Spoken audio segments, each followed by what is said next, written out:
यवतमाळ शहरातील खासगी शाळांनी एकाच दुकानातून शालेय गणवेश खरेदी करण्याची सक्ती करून गरीब पालकांची आर्थिक लूट सुरू केल्याचा आरोप जोर धरत आहे। प्रिया ड्रेसेस या एका दुकानाला ठेका देऊन संपूर्ण शहरातील खासगी शाळांनी विद्यार्थ्यांसाठी गणवेश खरेदी अनिवार्य केली असून यामुळे हजारो पालक अडचणीत सापडले आहेत। पालकांकडून मिळालेल्या माहितीनुसार प्रिया ड्रेसेस या दुकानात पहिल्या वर्गातील विद्यार्थ्यांच्या गणवेशाची किंमत तब्बल 650 रुपये आकारली जात आहे। त्यातही बेल्ट, टाय, बूट, सॉक्स यांसारखी अन्य साहित्य वेगवेगळ्या किमतीत घ्यावी लागत आहे। त्यामुळे संपूर्ण गणवेशाचा खर्च काहीशे रुपयांवरून थेट 1,500 रुपयांपर्यंत पोहोचतोय। गरीब पालकांसाठी ही परिस्थिती मोठा आर्थिक बोजा बनली आहे। या प्रकरणात खासगी शाळांच्या व्यवस्थापनावरही गंभीर आरोप झाले आहेत। एका विशिष्ट दुकानाला टेंडर देऊन वर्षानुवर्ष त्याच दुकानातून गणवेश घेण्याची सक्ती केली जाते। दरवर्षी गणवेशाची डिझाईन बदलून नव्याने खरेदी करावी लागते। यामागे शाळा व्यवस्थापन आणि दुकानदार यांच्यातील आर्थिक व्यवहार असल्याचा पालकांचा संशय आहे। जिल्हाधिकारी यांच्याकडे कारवाईची मागणी आंदोलनाचा इशारा या संपूर्ण प्रकाराविरोधात मनोज गेडाम अध्यक्ष व गुरुदेव युवा संघटना पुढे सरसावली असून जिल्हाधिकारी व शिक्षण विभागाकडे तक्रार दाखल केली जाणार आहे। संघटनेचे म्हणणे आहे की संपूर्ण शहरातील सर्व दुकानदारांना गणवेश विक्रीची परवानगी मिळाली पाहिजे। एकाच दुकानाला मक्तेदारी देऊन गरीब पालकांची लूट थांबवावी।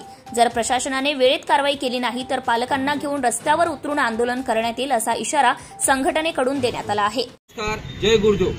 यवतमाळ खाजगी शाळांमध्ये जे सक्ती आहे हे त्वरित बंद करा, हे आमची यवतमाळ जनतेची आणि पालकांची मागणी आहे। यामध्ये जे गणवेशाची जे अट आहे आणि ज्या अटीनुसार एकाच दुकानात जा आणि गणवेश घ्या, यामध्ये टांगा चौक मध्ये प्रिया ड्रेसेस आहे, यांना संपूर्ण कॉन्ट्रॅक्ट खाजगी शाळेने दिली आहे। त्यामुळे सामान्य गोरगरिबांची लूट होत आहे।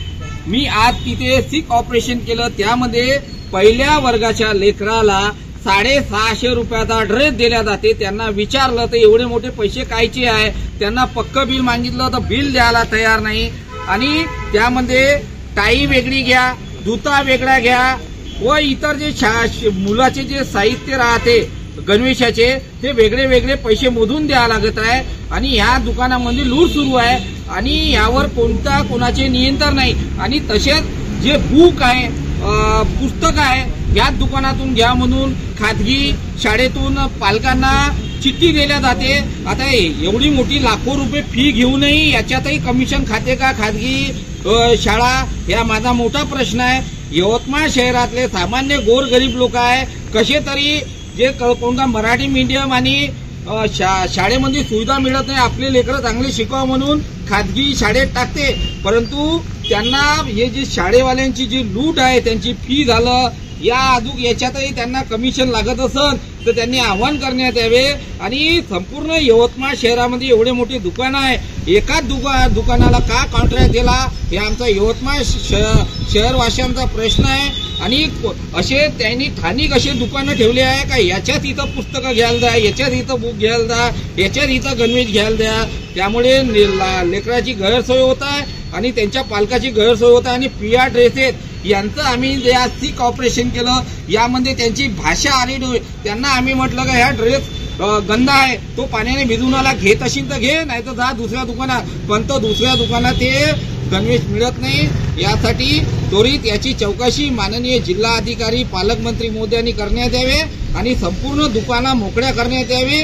आणि हे जे खाजगी शाळेचा जो लूट सुरू आहे आणि जे सक्ती चालू आहे त्वरित बंद करण्यात यावी, ही आमची मागणी आहे। 3 स्टार्ट। आपण यवतमाळ जनतेनं बघू शकता, हे पहिल्या वर्गाचं बिल आहे, हे मी माझ्या स्वतःच्या लेकराचं बिल दाखवत आहो। या लेकराला 650 रुपयाचा ड्रेस आहे, तो निष्कृषपणाचा आहे। सरासर प्रिया ड्रेसेस वाल्याकडून लूट होत आहे गरिबांच्या लेकराची। याची त्वरित चौकशी करून संपूर्ण यवतमाळ शहरातले दुकानं गणवेशासाठी खुला। माननीय जिल्हाधिकारी साहेबांना आमची कळकळीची विनंती आहे आणि त्वरित आणि हे जे खाजगी शाळेचा जो लूट सुरू आहे, पुस्तकं, पाट्या, हे जे ह्या दुकानातून घ्या, हे सक्ती बंद करा, हीच आमची यवतमाळ जनतेची मागणी आहे। Subscribe now and press the bell icon. Never miss an update.